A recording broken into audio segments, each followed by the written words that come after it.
Live from the local station, News 4 Jax starts now. We're learning more about the shooting death of this Mobile, Alabama police officer who grew up in Clay County. Officer Sean Tudor killed in the line of duty yesterday while serving an arrest warrant. A 19-year-old accused killer has been taken into custody on a murder charge and is being held without bond.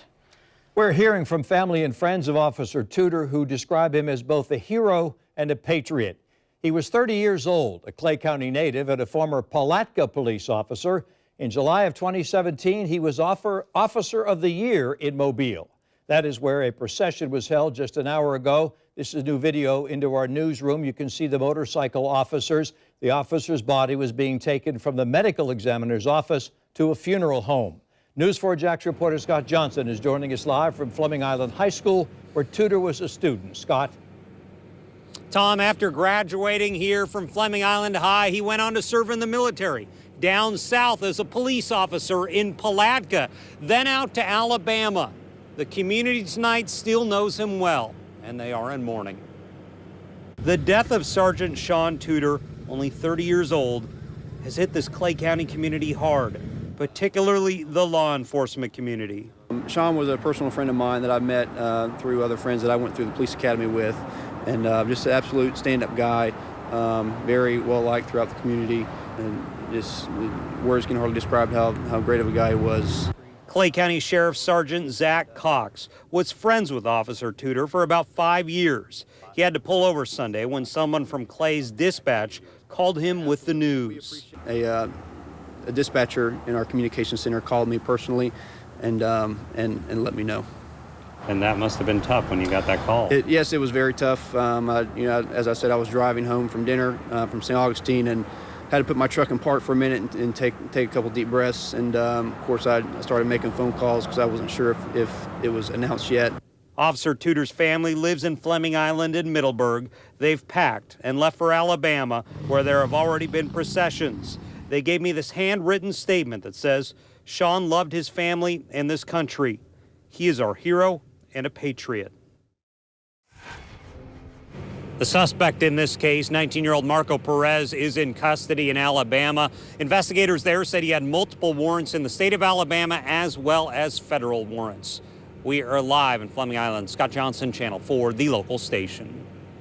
Scott, like most police officers, Sean Tudor had experience with dangerous confrontations. What can you tell us about a shooting some years ago that he was involved in Palatka? Well, Tom, that happened in 2015 when he was an officer with Palatka PD. There was a burglary at the time. The chief down there said it appeared that the suspect had a shotgun, pointed it in his direction, and Officer Tudor fired on him. He injured the suspect but did not kill him. That was about 4 years ago. Tom, back to you. Scott Johnson reporting live from Fleming Island. Thank you, Scott. The mother of Jacksonville's youngest killer, Christian Fernandez, has been arrested and charged with driving under the influence. Police say Bianella Susana was found asleep behind the wheel, parking on the side of a ramp to JTB. There was damage to the front end of her car. She told police she hit a possum.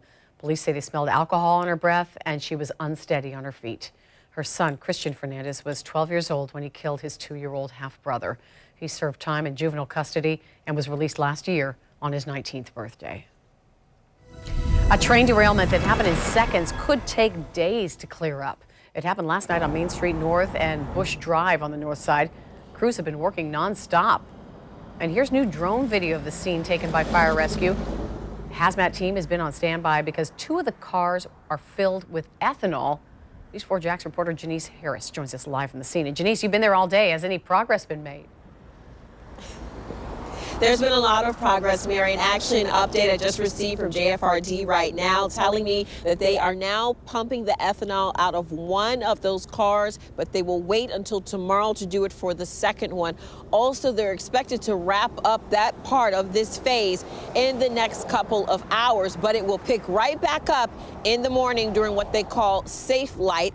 They also want to make sure they do this during low tide so they can get the connection that they need to pump that ethanol out of the second tank tomorrow morning. That is critical. CSX saying they will also be here with the expectation of this being complete by Tuesday, but they have a lot of work to do. JFRD hazmat and CSX crews are working here to clean up this derailment, but it could take days to resolve. 8 rail cars derailed. 2 cars were carrying chemicals and fell into Cedar Creek. So far, no one has confirmed contamination. David Halstead lives a block away, and he's concerned. When you see train derailments like this, what comes to mind?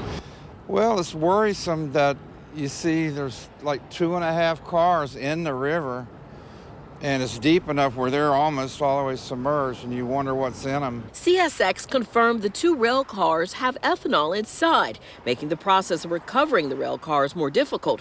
A crew will siphon the ethanol out of the cars before they are removed.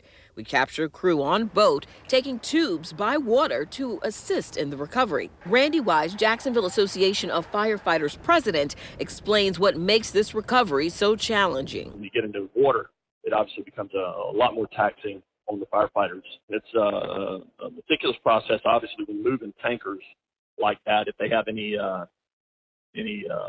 product still in the tank, they can tear. Can make the leak a lot worse. The recovery continues as traffic is being rerouted, reduced to 1 lane in each direction.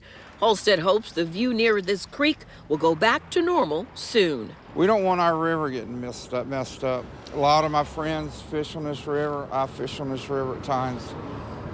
And we just don't want to see a big oil spill here.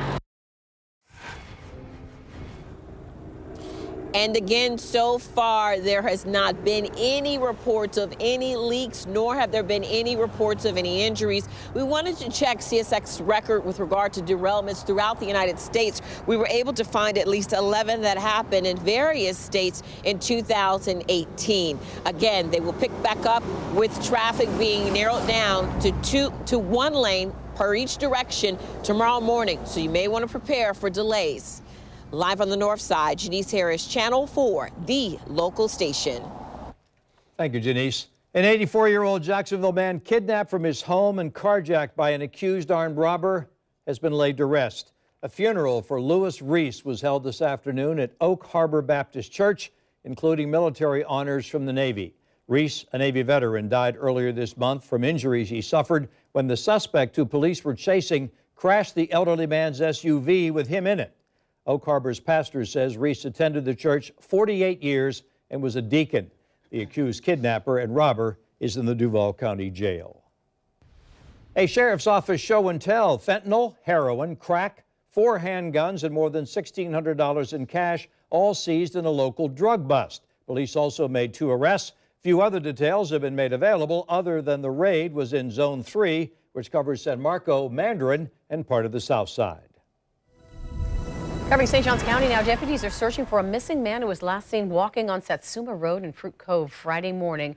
47-year-old Juan Acevedo was wearing khaki pants, a tan checkered patterned shirt, and black shoes. We're told foul play is not suspected in his disappearance, but if you think you've seen him or know where he may be, call the sheriff's office.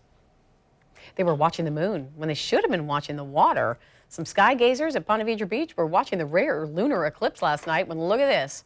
Well, the high tide crept in and the car was pulled out of the ocean near South Ponte Vedra Boulevard this morning. No word on the extent of damage to the SUV. Those inside made it out safely. A weekend proposal that President Trump says is a compromise with congressional Democrats does not appear to offer any hope of ending the partial government shutdown.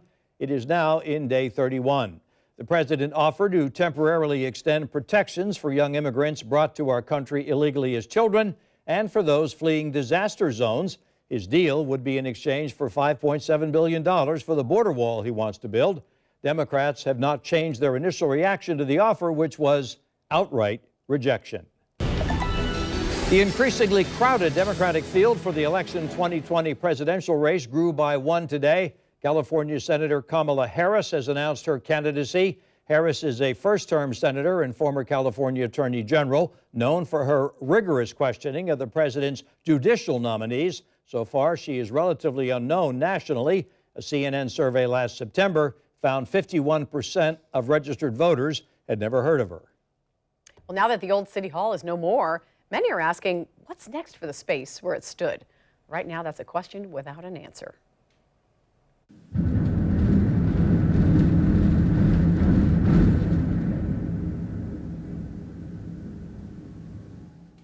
came down in seconds. Tonight, the cleanup continues at the explosion site, and there have been some ideas, such as building a new convention center there. But for now, that idea has been put on hold. By bringing down this part of Jacksonville history, though, the mayor believes the city will be able to create a new path for downtown and the riverfront. Still ahead, News4JAX reporter Jim Piggott tells us the implosion caused damage to several buildings nearby. He'll show us more coming up at 6. Open enrollment is underway for kids in Clay County. Parents have the opportunity to sign up their children to attend school outside their zoned school if there are spaces available. Over the next few weeks, the school district will hold several informational sessions and tours at district schools that still have seats available. Right now, 11 schools have open seats. The deadline to apply is February 22nd, and we've posted all of the details on our website, news4jax.com. When the Jaguars head overseas to London next season, they will face AFC South Division rival, the Houston Texans. So far, that's all we know about the game. The date won't be announced until the entire 2019 schedule is released. News4JAX sports reporter Cole Pepper is joining us. Cole, this will not be the first time the Jaguars have to face a division foe in London. No, not at all. In fact, it happened fairly recently, 2016. The Jaguars faced the Indianapolis Colts in London, beat the Colts that year too. In their 6 years playing in London, the Jaguars are 3-3, including the loss to the Philadelphia Eagles this past season.